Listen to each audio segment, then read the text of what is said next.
Selamat pagi sahabat Darus News. Kita pernah mendengar sosok Al-Ustadz Dr. Andes Haji Ahmad Yani. Beliau adalah salah satu penulis buku Manajemen Masjid dan Khutbah Jumat dari seri 1 hingga seri ke-20. Dan berikut petikan wawancara kru Arus News bersama Ustadz Dr. Andes Haji Ahmad Yani terkait terbitan buku yang pernah beliau torehkan sebagai seorang dai muda. Berikut petikan wawancara. Kajian dan pengembangan dakwah LPPD Khairul Ummah, tepatnya di Patal Senayan, Jakarta.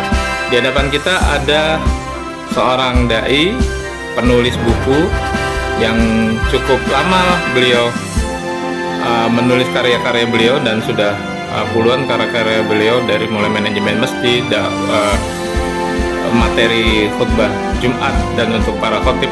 Dan kita akan sama-sama mendapatkan informasi dari Al-Ustadz Dr. Andes Ahmad Yani, beliau sebagai pendiri LPPD Khairul Ummah, di acara Orbitkan, obrolan ringan bersama bintang dan rekan. Terima kasih. Ustadz, apa kabar Ustadz? Baik, alhamdulillah. Baik, Ustadz, kita mengenal Khairul Ummah sudah cukup lama. Boleh bagi informasi Ustadz, tahun berapa sih Ustadz Khairul Ummah ini berdiri? Khairul Ummah itu berdiri tahun 89.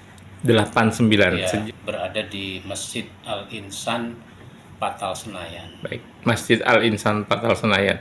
Ustadz, dari buku-buku yang kita dan publik kenal, umat kenal, seorang Ahmad Yani awal menulis buku di buku khutbah Ya. Jumat ya Ustadz? Ya. Itu kenapa sih Ustadz yang jadi latar belakang buku itu awal menjadi perdana penulisan Ustadz Ahmad Yani? Ya. Khutbah Jumat itu kan sangat penting. Jamaah itu banyaknya di hari Jumat. Baik. Kalau pengajian sedikit orangnya meskipun rutin. Nah, maka persoalan berikutnya, para khotib itu harus mendapatkan materi-materi yang baik, yang mencerahkan, yang sistematis, yang berdasarkan ajaran Islam, yang Quran, Sunnah, dan seterusnya. Nah, oleh karenanya untuk membantu para khotib, saya tulis buku khutbah, sehingga buku khutbah itu menjadi rujukan, apalagi bagi khotib-khotib di daerah-daerah yang mereka sudah menggunakan buku khutbah meskipun baru kemudian berjumpa dengan saya pada acara di sana. Baik. Ya. Selain buku khutbah, masyarakat juga mengenal sosok Ahmad Yani menulis manajemen masjid. Ya. Ada hal apa Zat yang menggelitik di masjid Indonesia secara umum, Jabodetabek secara khusus, sehingga seorang Ahmad Yani harus menulis buku manajemen masjid? Ya, saya kan dari kecil sudah aktif di masjid, remaja, masjid ini, masjid itu, lalu saya memperhatikan, sehingga pengurus masjid ini perlu diberi bimbingan, Baik. perlu diberitahu bagaimana pengelolaan masjid yang baik.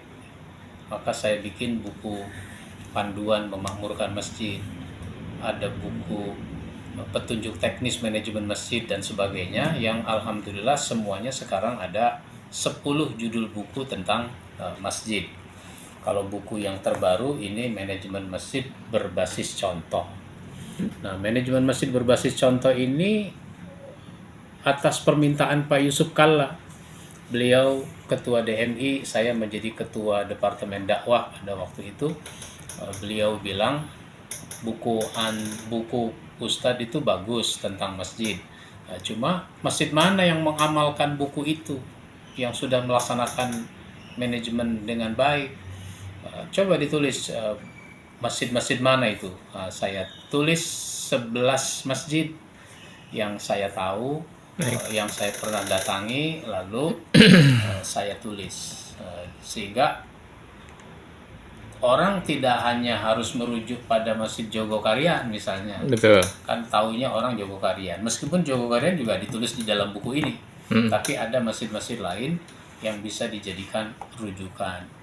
Nah, dari buku itu berkembang acara pelatihan, ceramah, seminar tentang manajemen masjid, sehingga kesadaran pengurus masjid untuk mengelola masjid lebih baik itu sudah mulai tumbuh, dan banyak masjid yang sudah mulai berubah dari pola yang kurang baik menjadi pola yang lebih baik dalam mengurus masjid.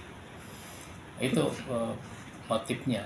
Baik, ajakan Ustaz sebagai penutup untuk generasi muda seorang dai, atau yang lebih dikenal akrab dengan generasi Gen Z nih Ustaz, agar menjadi rujukan, masjid menjadi rujukan, lalu buku tetap menjadi literasi awal dia untuk membaca dan menciptakan sebuah karya-karya tulisnya, dan tidak pernah untuk melakukan torehan-torehan di sebuah karya tulis di buku. Seperti apa Ustaz?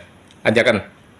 Ya, saya mengajak salah satu bagian di dalam dakwah itu adalah menulis. Sehingga saya suka bikin pelatihan menulis untuk dakwah. Baik. Karena kalau kita misalnya nge-share foto aja, nge-share foto di grup WA, Ya. itu kan tetap harus ada tulisannya. Bukan orang malah jadi berbanyak bertanya, ini foto apa, acara apa, di mana, kapan, dan seterusnya. Tapi diberi penjelasan. Itu artinya apa? Harus ditulis. Karenanya dunia tulis menulis itu harus digeluti oleh generasi yang akan datang. Sebab ulama-ulama dulu juga menulis sehingga mereka menjadi eksis. Sudah lama, berabad-abad, Imam Ghazali meninggal, Imam Nawawi meninggal, tapi dia masih terasa hidup. Kenapa? Karena dia meninggalkan karya tulis. Termasuk wartawan juga menulis Ustaz, ya? Iya. Ya. Termasuk. Kita pun mengenal wartawan. Ada Mahbub Junaidi misalnya. Ada Rusdi Hamka yang dulu mengelola majalah Panji Masyarakat. Bahkan Buya Hamka itu kan juga mengelola media, lalu menulis, sehingga banyak karya tulisnya. Sudah wafat tapi kita masih banyak belajar kepada beliau. Saya suka menyebutnya dengan belajar kepada almarhum. Orangnya sudah meninggal tapi kita masih belajar kepadanya karena mereka meninggalkan karya tulis.